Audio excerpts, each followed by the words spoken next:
First feeling that I get is a great feeling of well-being comes over me when I get in the water.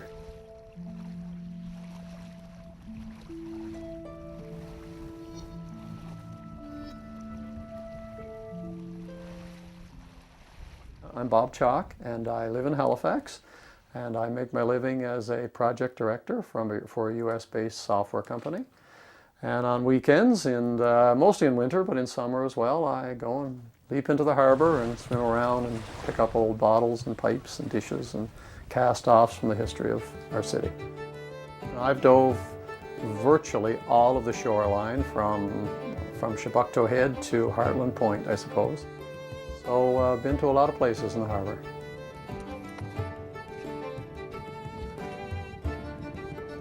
It just kind of happened in that I was diving once in Prospect, which is an old harbor near here, just a small community. A bunch of us on New Year's Day, it was about 30 below zero, and one of the guys brought out an old pop bottle, and I remember looking at it and thinking, oh, I want some of those, I want one of those. And the most logical place to do it was in the harbor, so I tried it, and of course the idea of diving in the harbor horrified me until I did it, and was very pleasantly surprised to find that it's not at all what people think. There's a lot of opinion out there on what is the waters of the harbor are like, but most of those opinions come from people who've never been there. So the reason we dive in the winter is there's no boat traffic, just ships. You call for permission. They'll put out a notice to mariners that there's diving going on. It's just us, a bunch of guys out having fun, you know. And before we actually looked into it, not in our wildest dreams did we ever think we would ever get permission to do that. When I was a child growing up in Newfoundland, it was very common for somebody, you know, a father to be upset at his child for misbehaving and with a toy, and the common saying would always be, I'm going to take that and throw it off the head of the wharf, as if to say it's going to blast into outer space and nobody will ever see it again. But we see it all the time.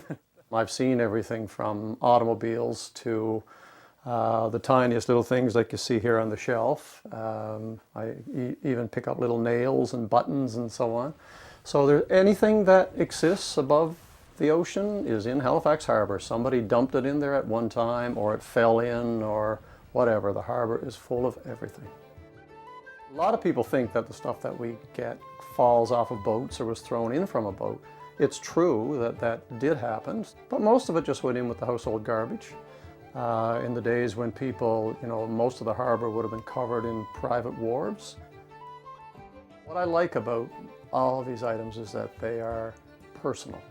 So somebody owned this bottle of pop, and they opened it up and they poured it out and they drank it, and then they got rid of the bottle. It's very, very personal. So some of the pipes, for example, that I have, you can see the teeth marks in them, which is very, I just like that. I feel a connection, you know, to a person that lived 200 years ago.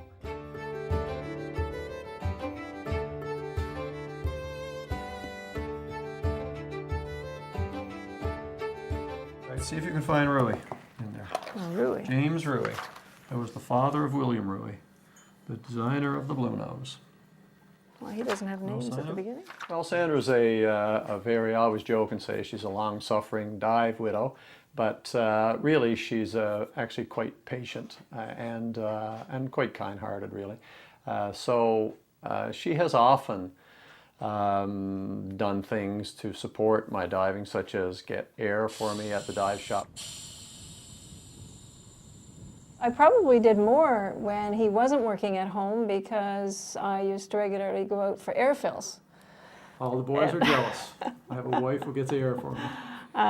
Because it was harder for him, but now that he's working from home, he usually gets his fills. Although I think I did one last week. One last week? Last week. Yeah. In the olden days, they used to know me when I came in.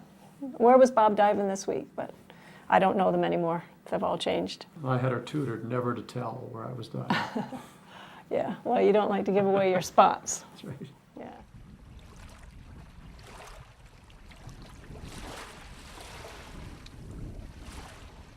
I think it's a great pastime for him. It's a great hobby. It's a stress reliever, therapy. It's great. He loves it. Yeah. 1898.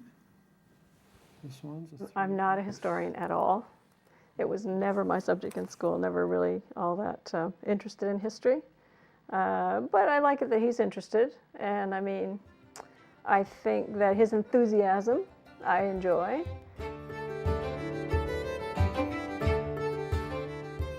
Yeah, usually I tap on the window there and I say, and he says, or. So, one or the other.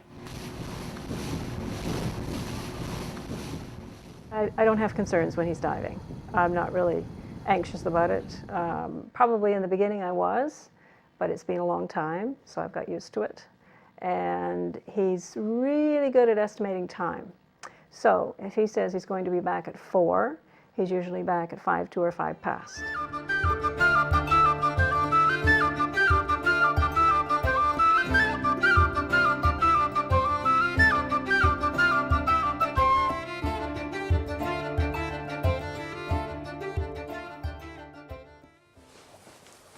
When it's a dry suit, I have to zip across the back because the zipper goes from there to there across the back.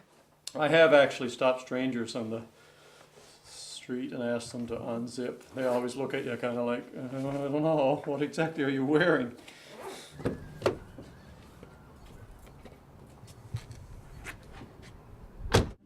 Yeah, so we're heading down to the Arm, and it's, I must say, it's great living so close that I can actually put my suit on in my living room when it's 20 or 30 degrees below zero, and just do the short drive to the Arm, and then do a dive and come back home and still do it all in relative comfort.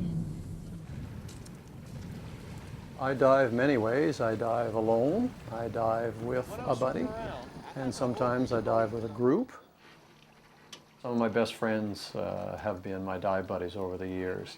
I've dove with a lot of different people, and virtually all of them I'm still in contact with one way or the other.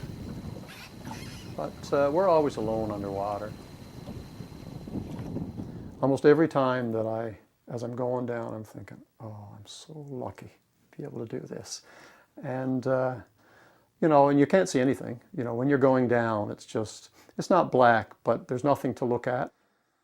And then when you get to the bottom, you can see the bottom sort of coming clear as you're going down, down, down, and you get closer. And it's usually the white things, little bits of crockery and stuff like that. Maybe plates, you know, part of a cup.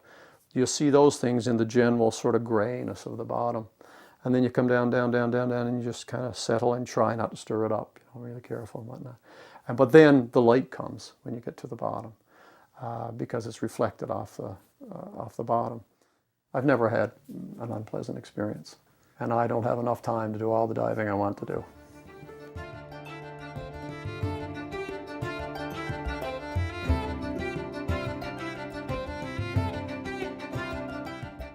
I would really, you know, these bottles, I could sell these bottles and get many thousands of dollars for them because there's an active trade.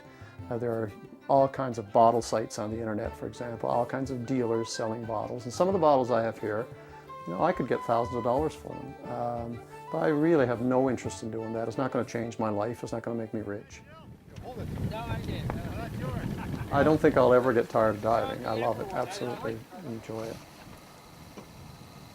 I get a great sense of peace when I'm doing it. I'm not the least bit nervous, probably not nervous enough when I dive. So it's very peaceful for me. Some people, you know, read poetry. Some people look at the trees and whatnot, and I go underwater and look at the garbage.